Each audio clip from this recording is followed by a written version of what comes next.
Ini tentang penyajian jasa. Berarti apa?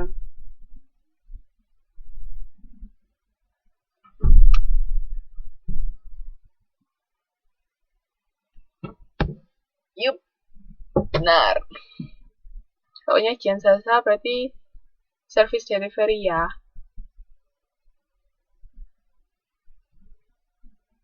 Nah, ini sekarang jadi 11 orang nih. Siapa yang barusan datang? Oke, saya lanjutkan kalau ada yang mau ditanyakan. Jadi kegiatan belajar 2 tentang penyajian jasa. Bagaimana di Mbak Umi, Mbak Trini ya. Oke, bentar. Saya absen dulu ya.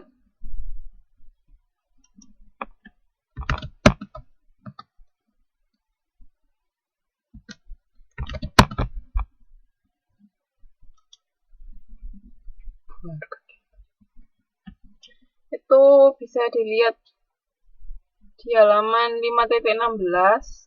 Jadi itu konsep penyesuaian jasa sama konsep operasi jasa. Jadi prosesnya ini apa aja? Kan kemarin kan sudah belajar tentang apa variasinya jasa itu toh. Tahapan apa sih? Saya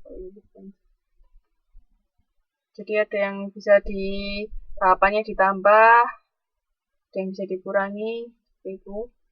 Nah itu, jadi ini langkah-langkah urutannya kayak gimana ketika kita menyajikan jasa, terus rentang delegasinya, itu siapa aja yang bertanggung jawab, seperti itu. Terus karakteristik kontak, itu ada yang kemarin udah kita bahas juga, ada yang kita datang ke konsumen, ada yang konsumen datang ke kita, ada yang jarak jauh.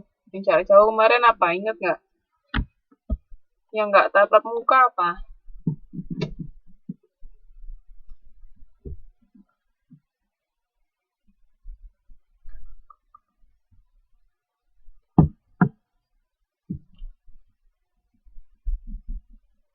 Jenis jasa yang konsumen sama produsen nggak ketemu langsung apa?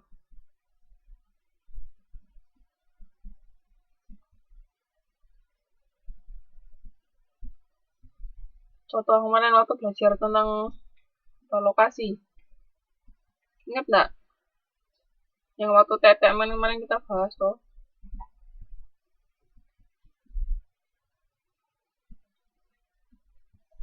Contohnya apa, Mbak?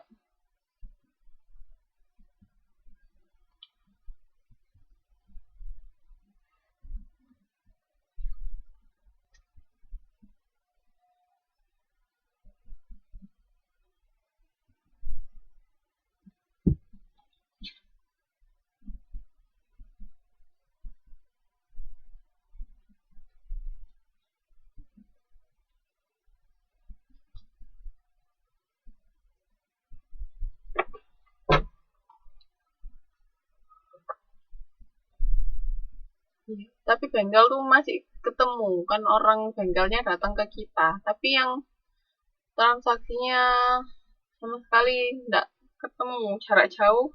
Transaksi jarak jauh apa? Ingat nggak? Ayo.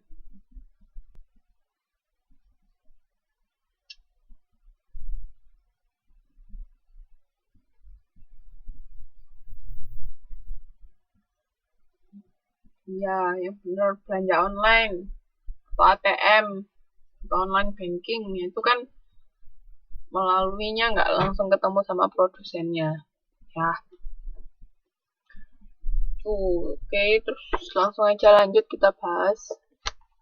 Nah, jadi di situ dari proses penyajian jasa ini bisa dievaluasi oleh konsumen. Misalnya konsumen merasa ada yang nggak menyenangkan atau nggak enak, itu kan bisa dikomplain kan.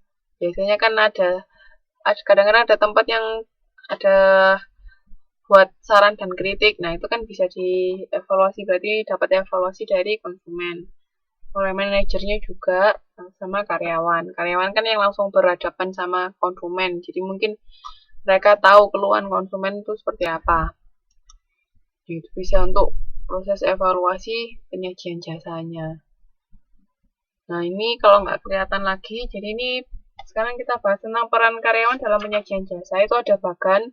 Kalau nggak kelihatan bisa dilihat di halaman 5.18. Nah, itu ada yang namanya internal service quality. Tahu maksudnya nggak? Jadi ini kan karena kita bahas peran karyawan. Ingat nggak, karyawan itu penting nggak buat perusahaan jasa? Kalau penting kenapa? Kalau nggak penting kenapa?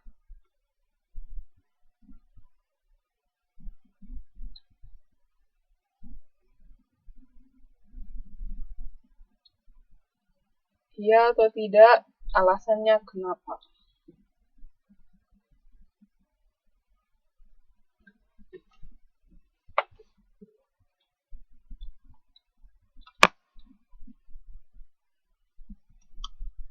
Oke.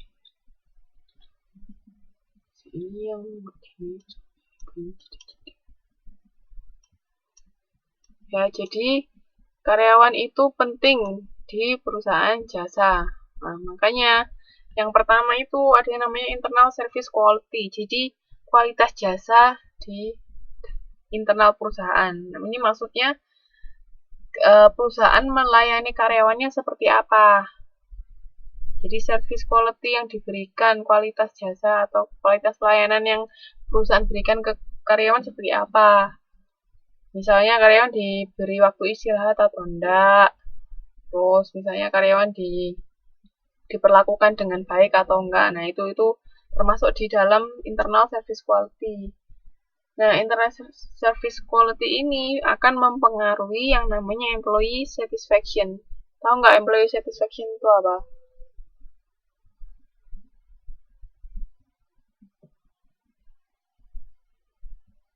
Dan tahu employee satisfaction itu apa?